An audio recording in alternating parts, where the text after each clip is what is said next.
शुरू अल्लाह के नाम से जो बड़ा मेहरबान और निहायत रहने वाला है। वालीबॉल चुकने रात तवज्जो फरमाओ, इससे महीने की 20 तारीख शूटिंग वालीबॉल वनडे शो में दिन ठीक 2 बजे बर मौका बुताला शर्म सिंह नज़द चंद दा किला सिटी गुजरांवाला नज़दीक 5 किलोमीटर के नाल जिला Gujranwala shooting volleyball show match मुकम्मल। टीम चौधरी नवीद अहमद वडैच क्लब मुकाबले टीम ओसी चौधरी आमिर शहजाद सरा क्लब चौधरी तैर सलीम लूना मैच के चीफ ऑर्गेनाइजर इज्जत इमाम चौधरी अली विरक साहब रईस साहब बुताला शर्म सिंह जिला गुजरांवाला जिन्हें कल तई 3 बे भरमिया किया है तेरे नाल मुकाबले ला के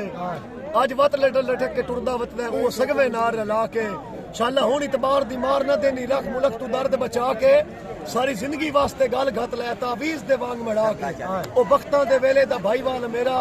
गरीबी दे विच बेवफाई कीती वैंदा है मेरे सिर तू भरम दी पगड़ी लहा के मुखालफ तू सारी खुदाई कीती वैंदा है मैनू अपने उजड़न दा अफसोस कोई नहीं तेरी बेज़मीरी दा अरमान रासी मैं तू लड़ छुड़ावन फकर कोई ना समझे असल ही तू अपनी लहाई कीती वैंदा 20 तारीख बगैर टिकट तू बा मकाम बुताला शर्म सिंह दिन 2 बजे वालीबॉल शो में।